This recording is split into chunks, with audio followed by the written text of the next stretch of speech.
Open your eyes. What's the first thing you do? Grab your phone, check Instagram, TikTok, Twitter. You're not alone. We live in a world consumed by social media. Billions of us scroll, like, and share every single day.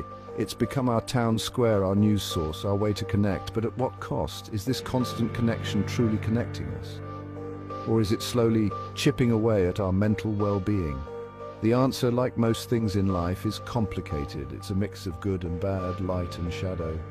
This isn't about demonizing social media. It's about understanding its real impact on our minds, our moods, our lives. It's about finding a way to use it responsibly, to reap its benefits without succumbing to its pitfalls. Join me as we dive deep into the digital world and explore the profound ways it's shaping our mental landscape. Let's start with the good. Social media can be a force for good. It connects us with loved ones far and wide. Remember that friend who moved overseas? Social media keeps you close. It provides a platform for support groups and communities. Feeling anxious, depressed? There's a group for that. People share their stories, offer advice, and find solace in knowing they're not alone. Social media also opens doors to a wealth of information. Want to learn a new language, try a new recipe, or understand a complex issue? It's all at your fingertips. This easy access to knowledge and connection can be empowering. But every coin has two sides. Social media's dark side is becoming increasingly difficult to ignore. Addiction is a growing concern. The endless scroll, the constant notifications, the fear of missing out, they all keep us hooked. Cyberbullying is rampant, especially among younger users. Cruel comments and online harassment can have devastating effects on self-esteem and mental health. Then there's the constant pressure to present a perfect life. We curate our feeds, filter our photos, and craft a persona that often doesn't reflect reality. This constant comparison to others can fuel anxiety, depression, and feelings of inadequacy. The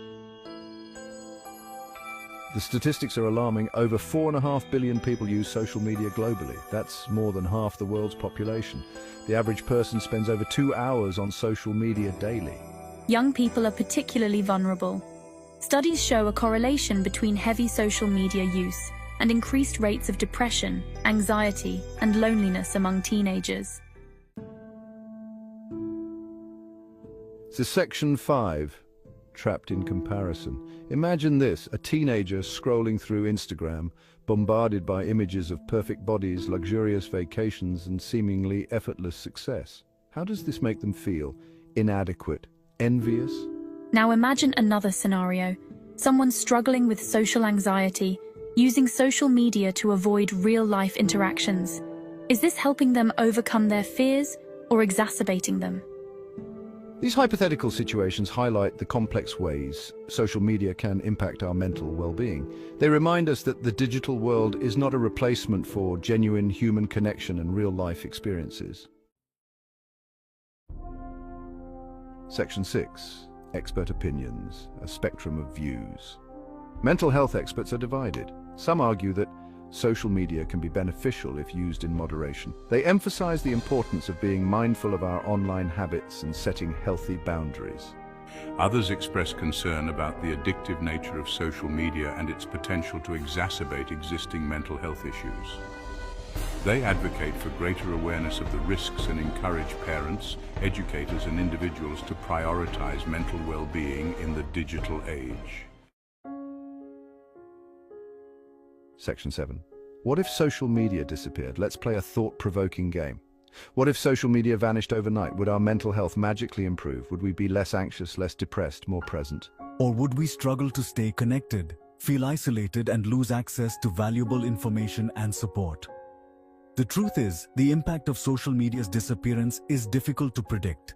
It would undoubtedly have both positive and negative consequences. This thought experiment highlights the complex relationship we have with social media and the need for balance in our digital lives. Section 8. Striking a balance in a connected world. So where do we go from here? The key is balance. We need to learn how to use social media responsibly, to harness its power without letting it consume us. This means being mindful of our online habits, setting healthy boundaries, and prioritizing real-life connections. It means being critical of what we consume and how it makes us feel. It means remembering that social media is a curated highlight reel, not a reflection of reality.